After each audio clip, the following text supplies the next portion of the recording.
What's going on, everybody? We are live, and I am Gary D.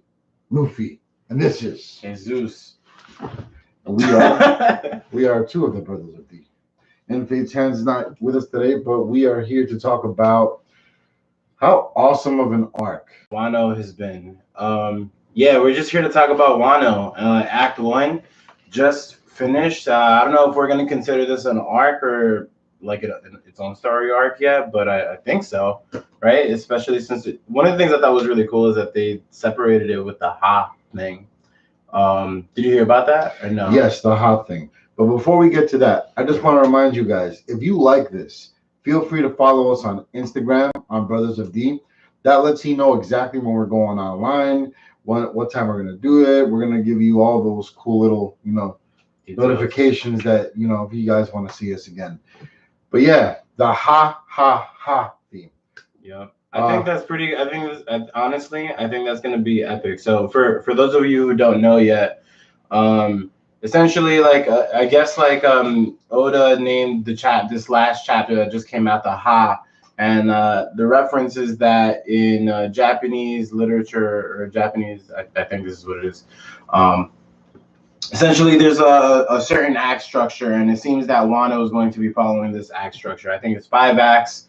And that's pretty much the gist of it.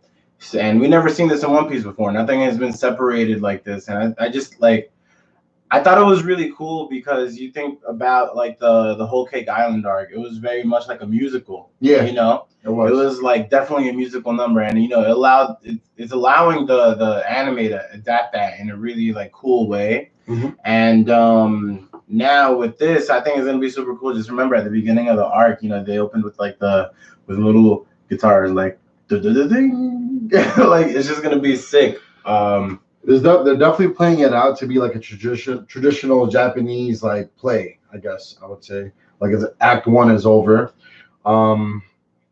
Yeah, it's a lot of cool stuff. Oda always pays deep, a lot of deep attention to detail on things that require things. I don't know, just this is the Wano arc, so we're gonna have a lot of old school Japanese inspired everything. Japanese inspired everything. So do you want to try to recap the arc or just talk about free fall what we loved? My first opinion about this arc when it first started, it just immediately it really immediately started taking off. The Reverie was amazing. We love the Reverie. Yeah. I really wish it was longer. I kind of do too, but I also really love how Wano was turning out. So yeah, Wano was some real shit, man. They got into it quickly. It was just there was zero setup. It's just yo, we are here. Let's go up this waterfall. Boom, whole crew split up. Yeah. Traditional, One Piece, thing. Because they know that everyone's OP. If you get all the Straw Hats together now, it's just all right, bro. You got to remember, a handful of the Straw Hats went to Big Mom's territory. They went in and they fucked shit up. They went in, they blew up her whole castle. They ran away from their whole fleet. They defeated their top commander. They defeated their number 3 commander. They wrecked shit, and it was just a handful of them.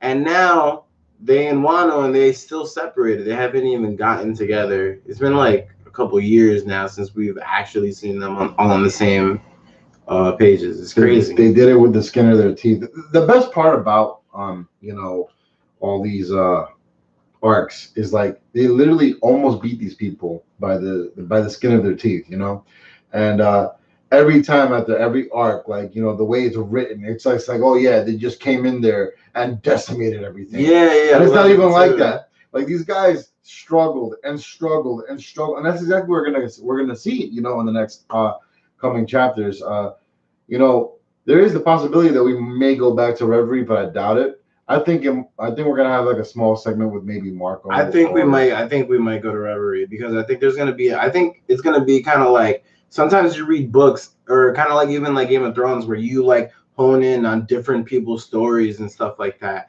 And I feel like this next chapter coming out, we'll see if I'm wrong in less than a week.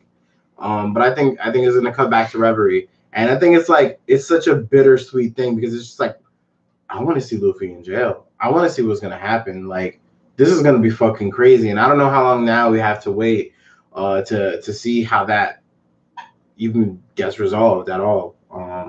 It can be next week. It can be like it could be a couple of chapters, yo. Like you just don't know, simply because like we've had Luffy in jail before, so would you guys even be mad about it if, like, let's say they do the Reverie, they go back to the Reverie, and the next thing you know it's just like after that's over, they literally say, oh, all this time has passed, and Luffy's like there for like 2 weeks or 3 weeks, or I don't know. But at the same time, it can't be that long, simply because they're all meeting together for that, coup de grace or whatever that they're planning. The coup de grace? You're talking about the revolutionaries? The revolution? Not the revolution. I'm talking about the actual Wano. Oh yeah. How they're planning to They have the plan. That's how long is it going to be? 3 or 4 weeks? 2 weeks. 2 weeks. In 2 weeks, they're gonna attack and trying to bring in Kaido. But I don't know. Yo, there's so many ways this arc can go. It's like, do you want to see Luffy get rescued, or do you think he's going to bust out? Because Luffy is technically an expert in busting out of jails. That's his thing, man. Or busting into them at least. The last arc he was in jail was Eni's lobby, right? I mean, he was in. No, he was in Whole Down. Whole Cake Island. He got in Impel Down. He got in Whole Cake Island. He just stayed getting bagged, captured. I just I don't like the fact that he always gets captured. Like it's kind of like repeated itself. I think it's like a parallel to kind of like Goldie Roger. So you actually mentioned something really interesting earlier about like how damn, I fucking up. Anyway, so like Goldie Roger, like he like how they make it seem like how Luffy's like such a badass, right? And it's just like they're calling him the fifth Yonko, and he got a $1.5 million berry. He's on the level of Shanks and Kaido and Big Mom and Blackbeard. And then it's just like, he went there and he pulled it out of his ass. He got one. I think like that's kind of like it's similar because I feel like that's kind of like how life is in a sense. Like people on social media, for example, like you always see like the highlights of life, but you don't never see like the day-to-day, the real grind, what really happened. It's true. And that's one of the things I thought was hilarious about like all this. Even when he gets out of this jail, I'm telling you, if he breaks out, it's gonna be some lucky ass shit. Yeah, it's gonna be like some not on some plot no jutsu, but it's gonna be on some lucky shit. Plot no jutsu. Plot no jutsu. It's gonna be on some lucky shit, and then they're gonna make it seem like Luffy's like this mastermind, and it's just like, nah, man, he's just Luffy. You're gonna see the Instagram highlight of this. You're gonna think that he's like, oh my god, but he's just fucking Luffy. Luffy is a character, man. He's one character.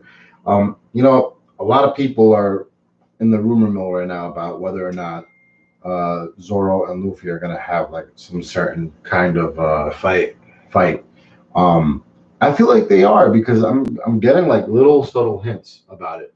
There's a lot of subtle hints towards it, and it's been foreshadowed like previously in the art, like in Punk Hazard, it was foreshadowed, like he said take it seriously, and I think if you see, I don't know, recall this 100%, but like Zoro did see the newspaper and he didn't look that surprised compared to everybody else. Yeah. He was just kind of like, oh, okay. Mm-hmm. But I don't know. It could also be that he just has faith in Luffy now. I don't know. Like I started recently watching East Blue, and all this stuff, and it's just like it would be hard to believe that Zoro is actually gonna leave, But you never know. Maybe he might front. I don't know, man. But all in all, this arc has been very fast paced. I gotta say, this is one one of the arcs that really like it slapped me in the face. Like With the pacing, like every chapter just kept me wanting more. It kept me like, damn, this is really good. Damn, this is full of action. Man, it's got everything you need in One Piece. It's got tons of comedy. Yep. Like, you know, we really hit like going into the enemies at a very fast pace. I think one of the things that makes it like so I've been calling this arc like the most One Piece arc that we've had in a while, and I think the reason is because it feels kind of like early on in the series because you go into like this completely unknown territory. You know, you get like that sense of adventure again. Yeah. And then Luffy, like, you know, like in early East Blue, he was wrecking shit. And even like in the Grand Line, like early Grand Line, he was wrecking shit. And that's kind of what happened here. And that's kind of like what Luffy's been doing in the New World too. But like now, this is like, I guess that Alabasta situation where, you know, he just got fucked up by Crocodile. Yeah. You know, it's really similar to that.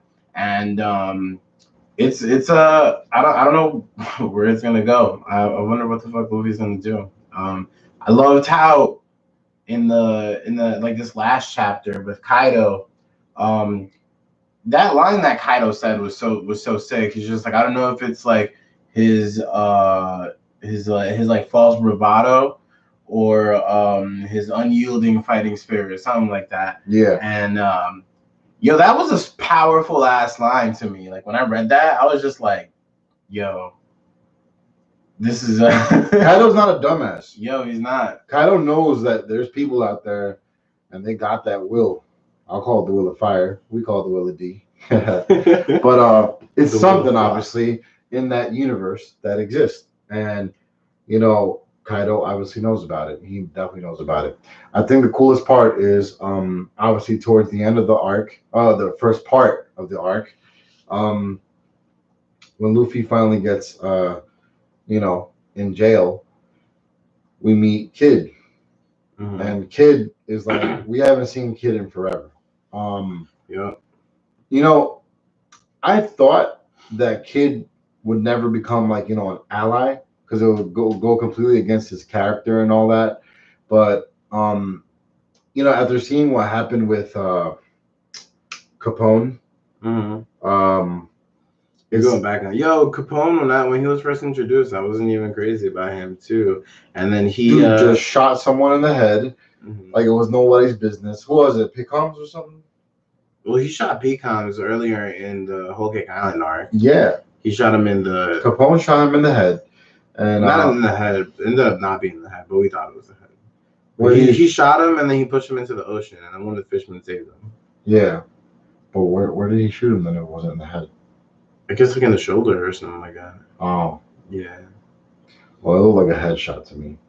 Wow. No, Pecans. I mean, maybe. I don't know. Maybe I'm recalling wrong. But yeah.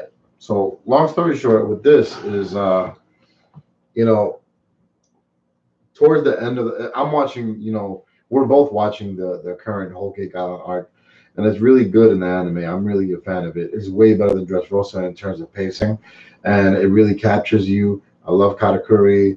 I love Brule. I love all these characters in that whole thing. But you know what really stood out to me the most was Capone himself. Capone became a character that I just did not like, and I feel like they wanted you not to like him just so they can flip it on you. Yeah. And like it, you know, that's the whole thing about the One Piece world. Like, and I think Oda's basic message about what humanity is: there is no such thing as good or bad.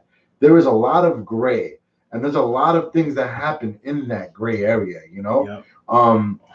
I feel like that's what I love most about it. You know, we're in the era of the pirates, you know. Pirates, you know, when you're growing up as a kid, pirates are known as a bad thing.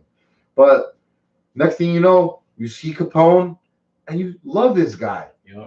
He's gonna go save his woman. He's gonna like, you know, and it's funny because like, you know, when Sanji, you know, shows up and they see him, he's like, you know, oh, don't think I'm saving you, you know, don't think I'm doing this for you, but he's still doing it. Yeah. You know?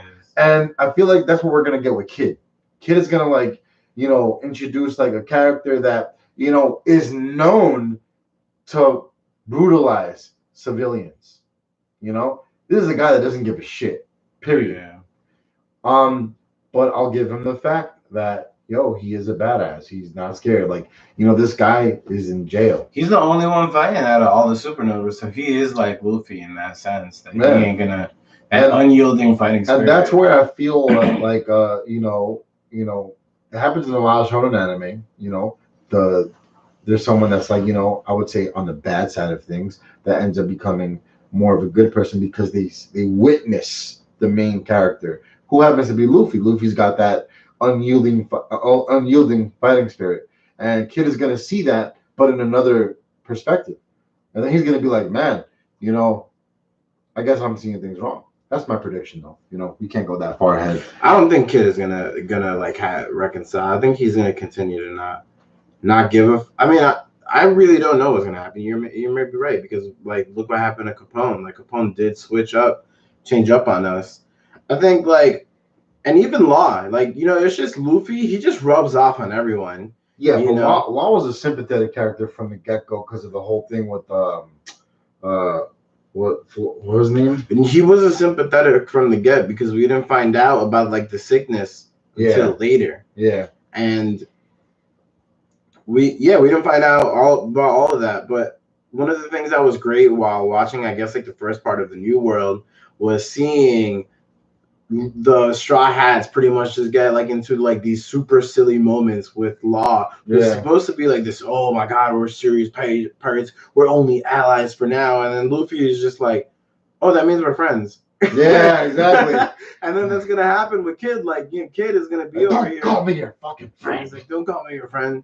And they're gonna be like, oh, we're allies. And I can't wait to see these I love the epic moments in One Piece when we're gonna get that inevitable scene with Law, Luffy, and Kid, where they're gonna all do some combined attack as a callback to the Shabandi Archipelago. But it's gonna be even more hilarious to see these moments when Chopper is on top of Kid's head, who's this fucking destructive killer of a pirate, and then you just see him get completely disarmed by this Tanuki reindeer. It's gonna be a lot of cool possibilities. But all in all, guys, we're gonna wrap this up. This is a short little preview into what we think is gonna happen next. Thanks for checking it out. Thanks for watching. Join us next time.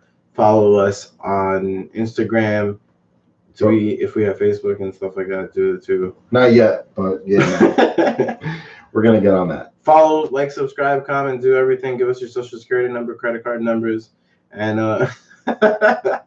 Crazy guy. No, I'm just kidding. Yeah. Guys, seriously though, if you want us to talk more about One Piece, leave a comment, hit a like, let us know that you care. That's what matters most. We'll keep doing it if you want us to do it. Let us know your thoughts too. If you have want to pick up on anything that we said, we'd love to see what you have to say. We'll read it. Sure. Have a good one, folks. And until next time, goodbye. Adios. Bye-bye.